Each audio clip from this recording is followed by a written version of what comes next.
In this tutorial, we're going to learn how to make the collection game using the starter map. In this tutorial, we're going to use the Arcade City theme pack and build the environment you can see here. Here is a working example of the final gameplay.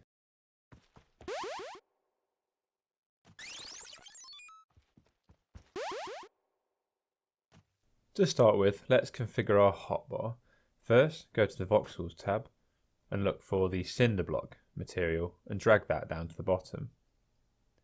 Next, let's search at the top for skyscraper and get both the skyscraper night and skyscraper day materials. Then go to the meshes tab, search for air vents at the top and pull down each of the air vent pieces.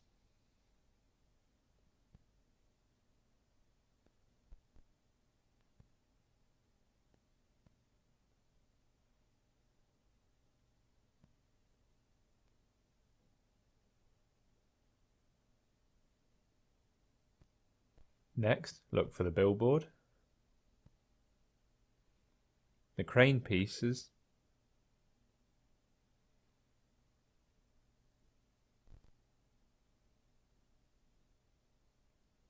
and the aerials.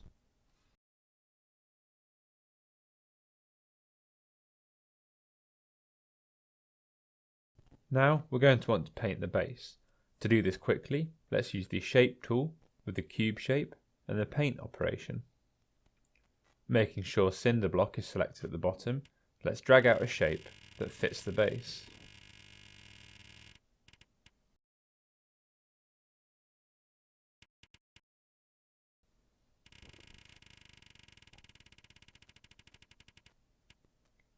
Once we're happy that the brush fills the entire base, click Apply to stamp that paint in. This will now form the base of our city. Now that we have the base covered, let's add some skyscrapers. Continuing with the shape and cube tool, let's use the add operation and drag out a skyscraper. Note here, because of the repeating textures, we need to resize the base of it first to ensure that all the windows appear correctly. Once we're happy, drag that up and you can see we nice and quickly get a decent looking skyscraper.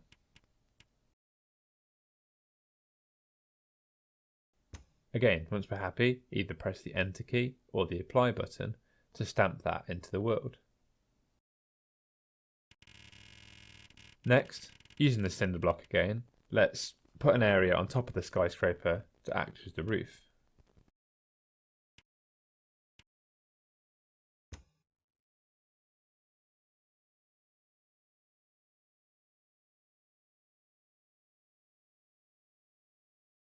Let's now repeat this process for the other voxel material skyscraper.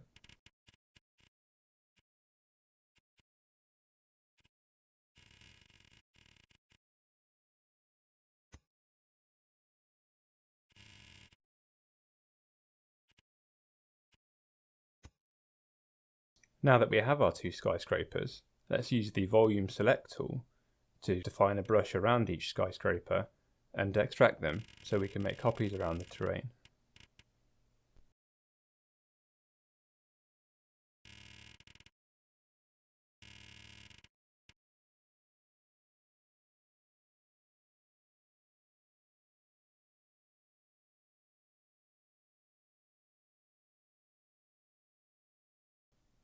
If we rename our extracted voxels, we'll be able to find it in the world tree easier and right click and duplicate to create copies that we can place.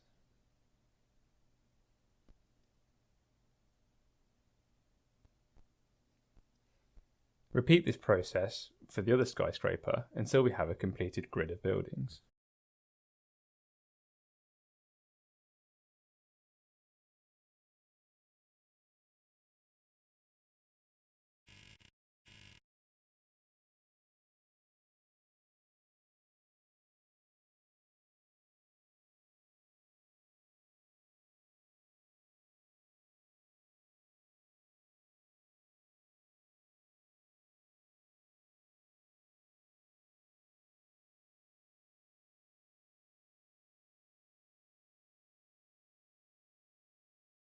Now it's time to decorate our buildings.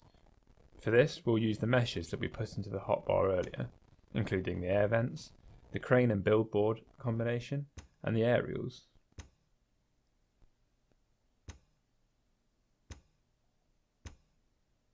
Spend some time decorating your buildings now.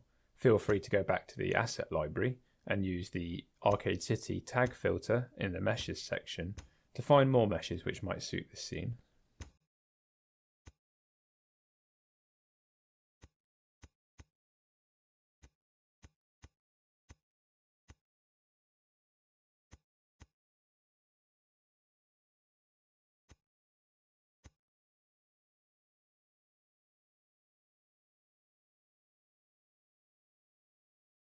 Now it's time to reposition our spawn point. Find the start entity in the world tree and position it on top of one of your buildings.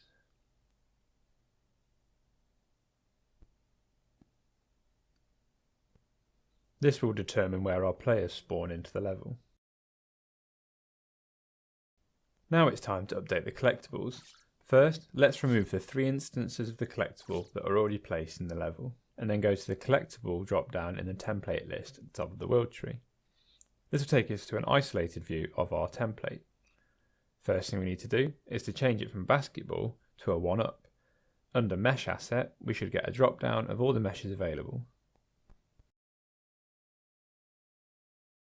Now it's time to add a child mesh to this template, which will allow us to see it easier in the level. If we add a child mesh and search for the mesh chevron C, we should be able to then reposition that on top of the 1-up to make it look like an arrow pointing down on top of it.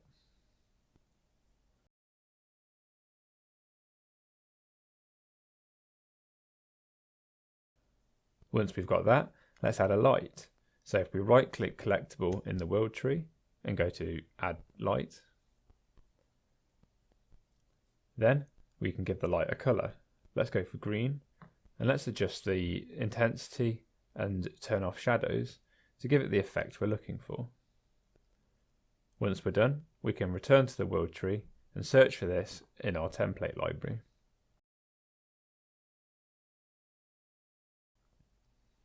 Drag the collectible down to your hotbar and place 2 or 3 on the same building as your spawn point so we can test out that everything works okay.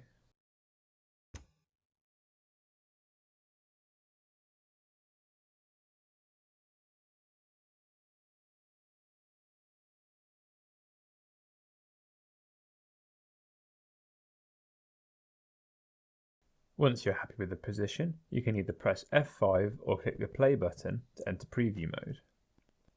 From here, you'll see a short countdown timer till the game starts. Once the game does start, one of your collectibles placed will spawn.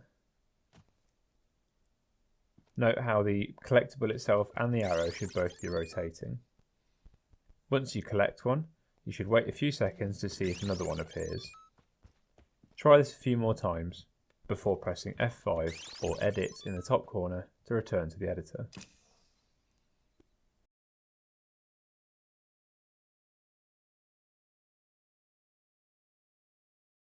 Before we continue, let's remove these 3 test ones we placed down and go ahead and place more around the whole level to form the main part of the gameplay.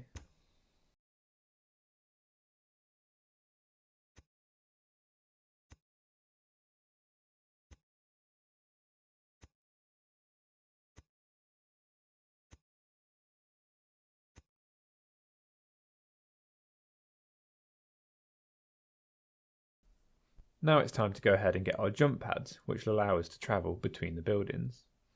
If you go to the store and search for the tag Crayta, browsing the store you should find a jump pad template which you can add to your library. This will give you the template already set up, which will allow you to jump between the buildings. Let's go ahead and place a couple in the level and start to configure how far the jump pads should throw you in order to traverse the gap. To do this, if we select the trigger box, which is part of the template, to do this, we need to adjust the velocity. Try experimenting with various numbers here.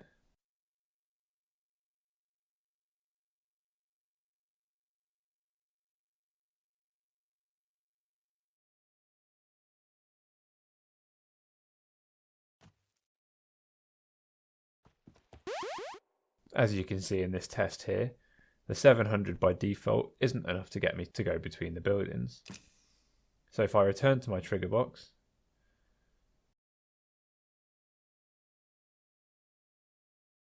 and adjust the number in the end of the velocity to something higher, and then I can preview the level again to see if that's about right.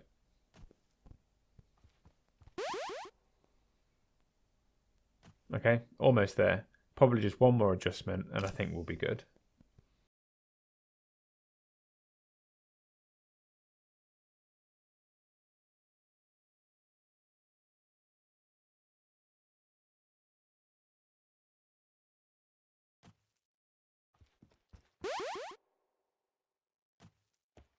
Okay, and there we go.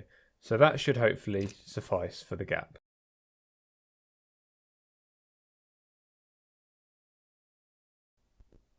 Now that we have a good value which should get us between the gap, provided that our buildings are fairly evenly spaced, go ahead and copy this to the template, so any more that we place will start with that number. Go ahead and place a bunch around the level. Don't forget to put one each way to allow players to traverse in either direction around the map.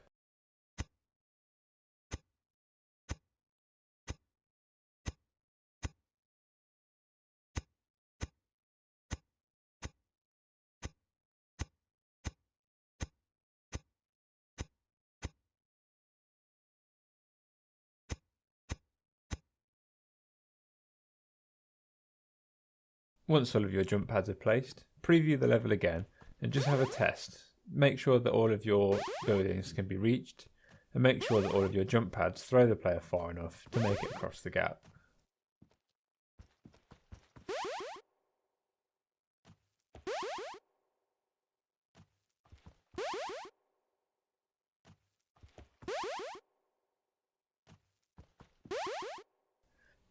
At any point, you can return to the editor and tweak any individual jump pads as required.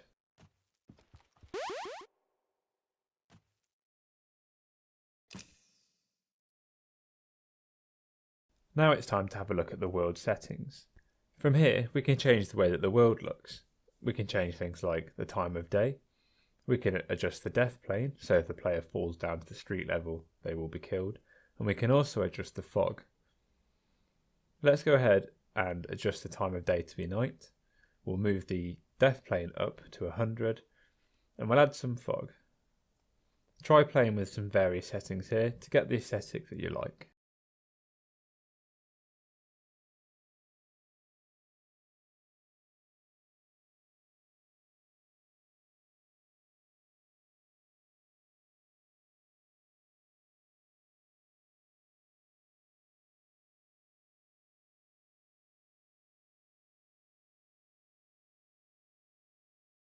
Once you're happy with your world settings, press F5 or the play button to preview the finished game. At this point, our collectibles should appear one at a time, and all of our jump pads should allow us to traverse the level.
And there we have it, a finished collectibles game using the starter map.